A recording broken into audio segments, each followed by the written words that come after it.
So let's take a nice look to today's trade. What I did wrong, how I did wrong, what went wrong. Okay. First of all, let's talk about the bias. So bias was pretty much bearish for sure because this is the weekly objective. This was our weekly objective for previous 2 weeks. This week and this week I have been looking to see this fair value gap get mitigated. Okay, this was my weekly objective. So today we are so close about it. Yesterday we actually went into this. Okay, yesterday we actually went into this. So once we came, what I want to see, internal manipulation. What I want to see, internal manipulation. So we went up after coming here. We went up inside this fair value gap. We end up being respect this fair value gap here, as you can see. Not much of a stop rate happened here, but we displaced lower pretty nicely. As you can see, we are displacing lower more or less. So this kind of telling me that our overall objective is to go stop rate this low. Okay, this low. So coming into today, we had this 1 hour fair value gap here. We had this massive expansion here. We had this fair value gap here. So my objective was pretty clean for the day. Was I want to see price go into this and then come back, take out this. That's it.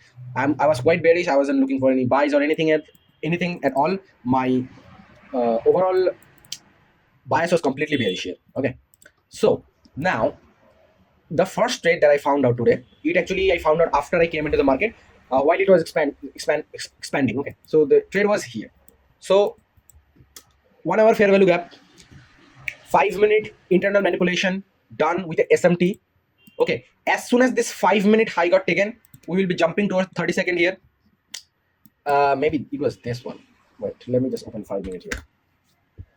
5-minute, which was the 1 hour order block there? This one exactly here.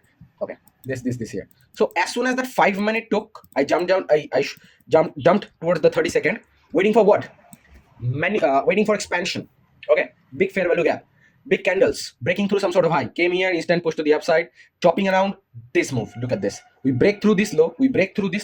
And we had this massive fair value gap with a massive candle. Always have to remember that displacement equals to fair value gap. Displacement equals to fair value gap. Huge fair value gap means nice displacement. Huge fair value gap means nice displacement. As soon as this fair value gap got in, if I go to the 1 minute, how it's looking. As you can see here, this is a fair value gap, order block just above. So what I told, always, if it's a big fair value gap, always use 50%. If there is any nearby order block, take it instead of this. Now you could have put your stop here, you could have put stop here, anything. What would be the target? Let's check out our, as you can see, I've already mentioned it here. This is our standard deviation. So if I was taking my trade out this low, out of this fair value gap, if I could have put my stop, let's say around here, where I feel safe, I'd be targeting this low. Nice 2.7 trade. Could have taken 90% out of here and let the rest run towards the external target, which is this. Okay, which was this and this. Could have let the rest run here, right? So this was the first trade. I came market around when this candle was forming. Then the second trade comes just right after that. What we did, we swept sell side here. We had a massive expansion. If you look here, we have nice expansion here. We haven't reached anything. So if we want to reach to the discount, what you want to see? Some sort of higher time frame, low get swept. If we want to see we come back here. Okay. If you go to the 10-minute, there was a fair value gap around here. This to this. This was a 10-minute fair value gap. Okay. So my idea was that we are about to go into that because we will be rebalancing into equilibrium. Always have to remember why price moves. Price moves for 4 major reasons. Price generate liquidity, price hunt liquidity, price rebalance into 50%, that means equilibrium, and price rebalance into inefficiency, means fair value gaps. So as soon as it took here, we had a nice SMT, and I was looking at this trade, and I actually took this trade in demo. Okay, I actually took this trade in demo because I was a little bit hesitant. I just wanted to see. Okay, I should have taken this trade, but okay, that's all right. Over the time, I'll be able to manage it too. We had a SMT here. If you look this closely, this one took, this one didn't took. We had our SMT in 1 minute, and then we had this massive expansion. Again, what I said, displacement equals to fair value gap. We break above this high, massive fair value gap, this range, first fair value gap, took your entry out of 50%, put your stop of this order block, and target this. Easy 2 hour trade. Pretty much zero drawdown. Nice 2 hour trade could have done. And I could have trailed this stop loss quite a lot, I could have trailed it until here because we're gonna put some sort of high, then you're gonna take it, as you can see here. We put that high here, then it took it, put from the SMT, then it started coming lower. So once this one got in, I was trying to take an entry. We break through this low, but it never came back. We started chopping around. We came back, as you can see, we came back. We had this push, and but I didn't took this trade. Okay, we had this push, but I don't know why I didn't took this trade. But we had this nice push, as you can see, after again breaking through. Maybe some 3 minute. I was watching 3 minutes or something like that. This was the push. This was the fair value gap. I was actually trying to see price come back here, but didn't take. But didn't went in there. And this was another push. Came back. Actually, why I didn't took this trade? There was a 5 minute. Okay, price was kind of taking a little bit time here, so we had this 5 minutes. So what I was waiting to see that 5 minute get ran through and then use as an inverse. Okay, pretty much I want to see this 5 minute get ran through, this 5 minute here, and then we use it as an inverse. We ran through, we came back. I wanted to see reaction out of this. As you can see, this high got taken, massive displacement to the downside, also having fair value gaps. I took my entry out of this fair value gap, put my stop here, and targeted the external, because I don't think after that we should be waiting for this. Now the problem was this, as you can see, this low was taken here. Okay, this was an external low, if I say, kinda. Okay, and we took it, and then we started retracing back in. So I saw that this low was taken, but how I was taking this, I was taking this low, like, remember, even if we are gonna rebalance into, or let's say we're gonna retrace back into some sort of level, we're gonna do it after we sweep some sort of level. Let's say we I was thinking like we swept this level only because us to go into rebalance, go into this fair value gap and then come lower. Okay, so I was kind of thinking of this way, because in order to retrace back in, we had to take out this. We had to take out this this low. So I was kind of thinking it that way. But what actually happened? I took this trade before 12:30 opens, and 12:30 opened here around, as you can see, and it just pumped back into that 1 hour fair value fair value gap and started chopping there, as you can see. Started chopping there. So I would say this become more of the manipulation type of thing. Okay, this became the manipulation move, all this choppiness here. So I got stopped out, but I think that everything I did in this trade was right. I waited for the proper reaction. I waited for this one to get ran through. I didn't jumped into the trade before any other confirmations. I waited for everything to happen, and then I finally took this trade. But the main problem, I think, this was an external low, maybe it's a 15-minute low as well, as you can see. So I thought like we shouldn't have took this trading. This could be a nice trade if we haven't took this low. Okay, so I think there will be some lows or some things that we might sweep to rebalance or retrace, but there will be some lows and highs that we should not be taking in order to retrace or things like that. Okay, so I guess I need to find it out over the time. Okay, I need to find it out over the time, which is gonna take, but there will be some external targets and there will be some internal targets, and the internal targets, I guess, should not be taken. Like if this top rate, this low here is my external, this definitely becoming internal. So as we are coming back in, we should not be taking that internal. We can make highs, as you can see here. We made this low here, as you can see.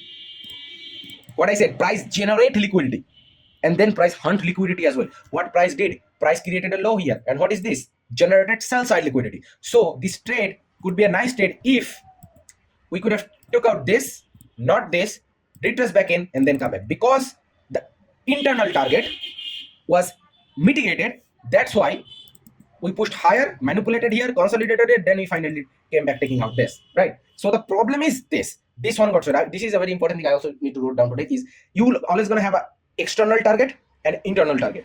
Once you are hoping to once you are about to enter, I always enter in a retracement. So when I'm seeing that retracement is coming, I should first see that the retracement should not be coming after sweeping the internal. If the internal target is taken, I wait for further confirmation. But if price generate any liquidities like this, as you can see, then took it out. That's a perfect go for us to understand that we generated liquidity, we took it to retrace, then we're gonna take out the internal. But we should not be taking internal the way we did here.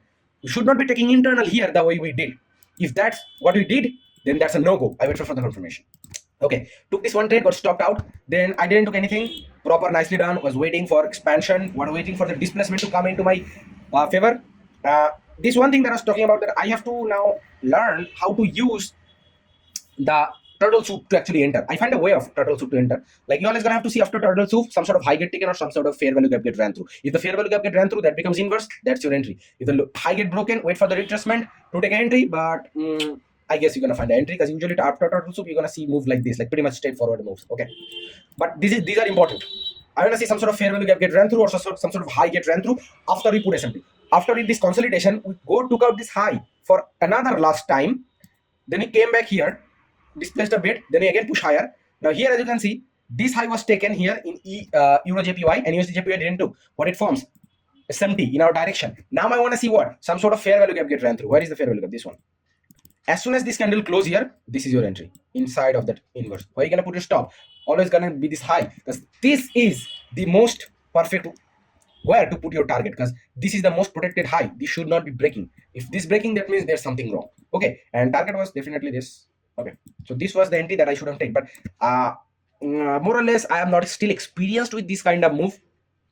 How to take it over the time with practices, I'm gonna get more, like, I'm still a noob if I'm saying, okay, because I still gonna need some more time to understand to how to enter more efficiently in price action like this. Price is still chopping. Okay, price is still chopping. We put that in break through the fair value gap, but we are still inside this consolidation. I still don't have that much amount of experience to actually confirm this is the entry. Over the time, looking at these charts, taking these trades, by losing, by understanding, I will be more experienced, and then I'll be able to take this trade with more efficiently. Okay, so this was the one and only trade. Then I didn't do anything, and once this top rate is done, once this sell side is taken, now I'm not doing anything. Now I'm just waiting for my further confirmation, because I had a goal, I had a bias for a very specific. I had all this bias.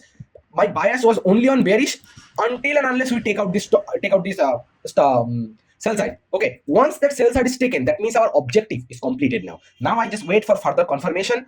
Now I just observe the price and understand the price, to understand the bias again for some sort of level where I think price might go. But right now we are just about to, we had around 20 minutes before our London kill zone get ended, so I'm not gonna touch anything. So we had total, let's say, after opening, this was before opening, so actually these two trades came before price opened. So I said this one could be a nice trade, this one was another nice trade. I was still here, did took this, but in demo, so that's a nice thing. Then I took this because I shouldn't have taken, because the internal loss weight, but I was kind of ignoring it because of, I was thinking like price might sweep and push to the upside. I kind of which I actually, like, as you can see that right now I corrected, like, once there is internal and internal should not be taken at any cost. That's confirmed now today. This is what I learned today, and this is what you actually need to have a rule. This is more of a rule type, right? If you have external and internal, I always going to target internal first and then external. So internal is my target. It should not be getting taken in order to retrace. If that happening, there's something wrong. Okay, so this was the trade. This was the loss, and this is the lesson that I learned. Man, I love it. And after that, this was the one and only trade left on that SMT, but I was kind of I wasn't actually intentional. I wasn't really wanted to take anything around here right now. Although this is the way I could have entered. Now I really need to get more of familiar with these things. I'll get more familiar with backtesting. Okay, like right now I'm backtesting, so this kind of conditions gonna come there as well, and then I'll try to execute on them. From there, I also gonna learn the things that I need to consider in order to enter and that experience. Okay, so this was today's trade. One trade. First thing first, bias played out. The first two trade the way I wanted, exactly played out the way I wanted. My bias was right. First two trade was right. Fourth trade was all right. Third trade I took, but I ignored this. This was because I didn't kind of notice this one, or I didn't actually.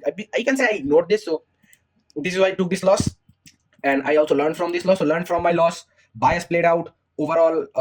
Out of these four trades, I took one. Other three, the way I wanted worked out. Bias played out. Everything was nice. Learned from my loss. Nice day. Perfect day. Learn from losses. Everything's playing out. Getting just got a little bit more experience today. So that's it.